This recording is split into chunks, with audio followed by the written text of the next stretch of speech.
Hello, guys. Welcome to Woodside SDA Youth, where we are doing 365 days with Jesus, or in other words, the Bible reading plan. And today we're supposed to read Deuteronomy chapters 5 to chapter 7. And look at that, guys. We're already in Deuteronomy. The last time you guys saw me, we were in the middle of the book of Numbers. And now we're starting the last book of Moses in the fifth book of the Bible, guys. And we're just moving fast. And it's incredible how we just separate like at least half an hour of our day to read these chapters, and we're already reading a lot of the Bible. Time flies by, a lot of these pages fly by, and before we know it, we're gonna be done reading the Bible, all of us together. We're gonna get so much blessings from God because God has so many messages for us in His holy Word. Now, guys, I want to remind you, if you're falling a little behind, please pick a special day. My recommendation is the Sabbath instead of your blessed Sabbath nap. You can use that time to catch up with the reading.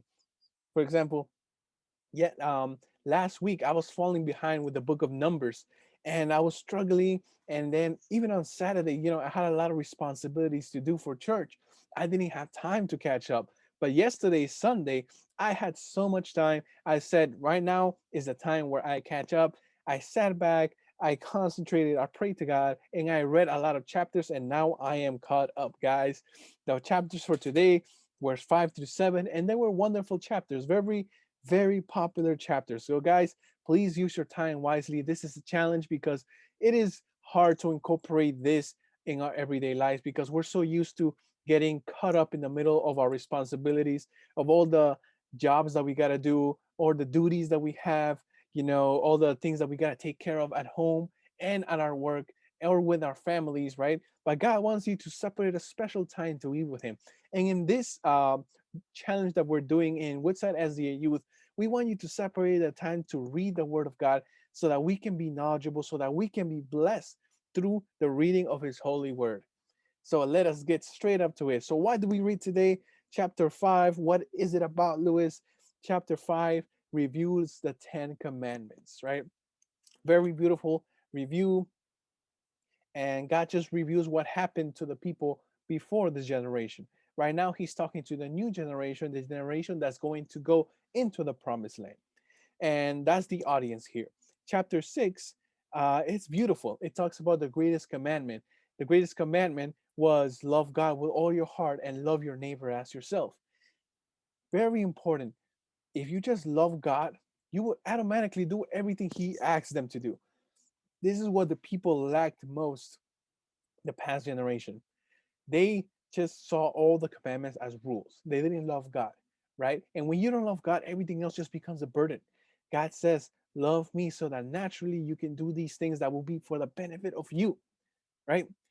In the last part of chapter 6, it talks about what would happen if they disobeyed, natural consequences. God is offering protection. If you don't want it, it's going to be really bad for them, right? For the people of Israel, all the terrible things that go on in the desert, or the all the very hard challenges that they would face, because they now have to face much stronger and bigger nations than them.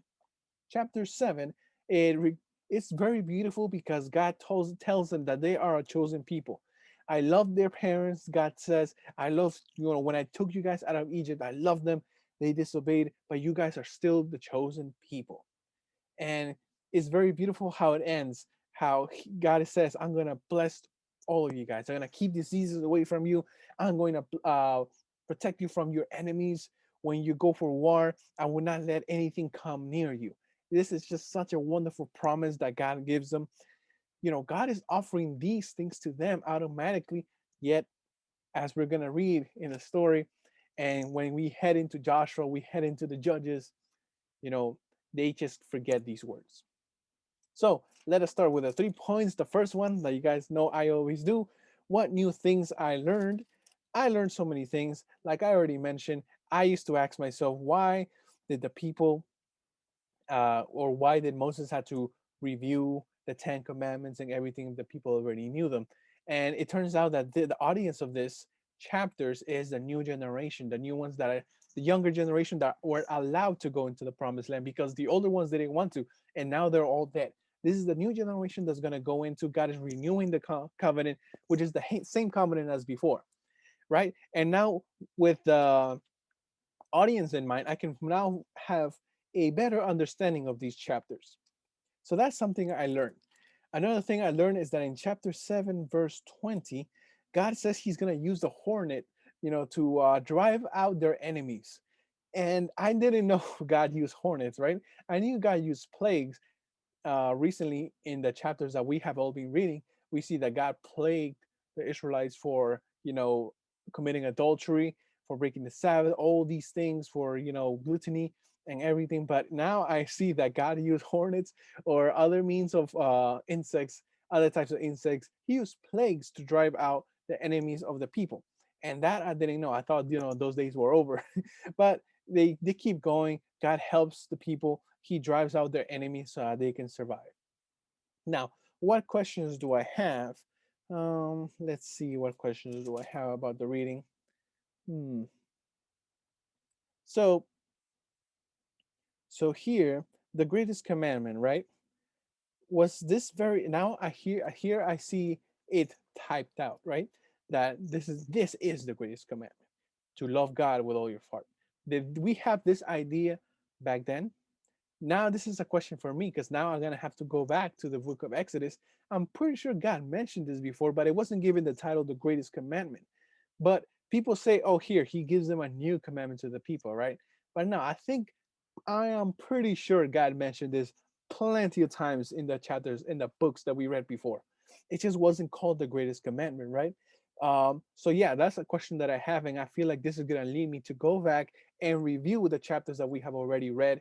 Guys, it's very important to reread what we have been reading so far in the Bible plan, because in reading and reading again, repetition makes perfect.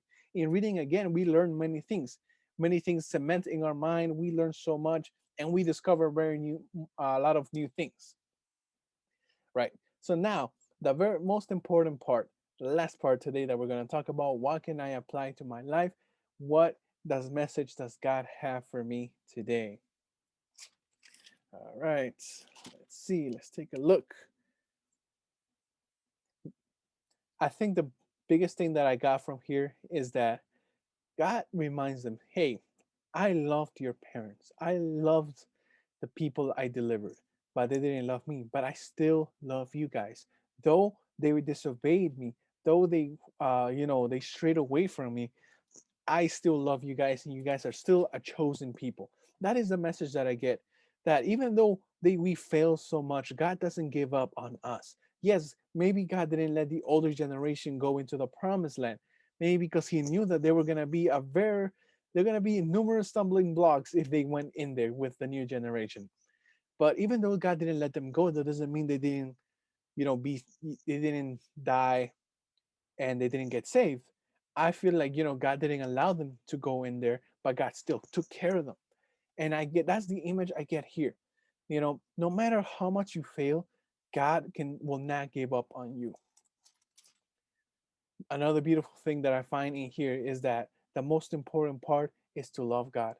You see, here, God tells the generation, that younger generation, delivered you guys. I loved you guys. I made so many miracles for you guys. And this is why I want you guys to love me. And this is why I love you. I love you guys so much. Let this love be the center of all. And that's why he talks about the greatest commandment, right? But many times we as Christians, we just focus on the do's and don'ts. We focus on just telling our kids, you don't do that, don't do this, don't do that. And we don't explain them why. Many people say we don't need to explain them why. We need to listen to what God says. But I feel like, yes, they're true. Many times God told the people to do something, especially with the ceremonies, that the people of Israel just had to obey. The Levites, the prophets had to obey what God said step by step. They didn't have to question it. But when it comes into like having a relationship with God, when it comes to obeying His commandments and the laws, and when God talks about love, God always explains to them why. He says, "I delivered you." He says, "I love you guys. Please do this for me." Right? But as many times as we grow up in church, we just tell people, "Do this, do that, this, that." We don't teach them how to have a personal relationship with God. And if you don't have a personal relationship with God, everything in the Bible is just going to look like a bunch of do's and don'ts.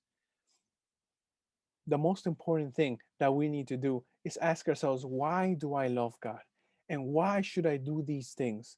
God says in this chapter, do these things because it's for your better, it's for your own good. And this is why. And we have a whole history here to see that God did want them to do these things because it was the best for them. We see the Israelites disobeying, everything going south, everything going terrible. God here is explaining to us, this is why you got to do it. And this is why I'm telling you this. And this is why I love you guys. See, he makes them understand first. He shows them the good and the bad. And now he's asking them, please love me and please follow my commandments. That's what we need to do, guys. We need to know why we are obeying, who we are obeying, so that we can like live a foolish, live the Christian life to the fullest. We tell the kids, you're gonna obey God because he loves you, because he died for you. We gotta explain to people why you gotta obey. We don't just tell people obey and that's it. No questions asked, just obey. No, we need to explain to them why. God always took time to explain to them why. God always reminded him of what they did. God didn't say, obey me now, that's it. I'm not telling you anything else, just obey. God reminded the new generation of all the history that happened. He says, guys, this is what happened. So please don't make the same mistake. Please follow me, right? And that is the most important thing, guys. This is what I learned from the reading. Have a relationship with God, and everything else will fall into place. And it's going to be a very wonderful relationship.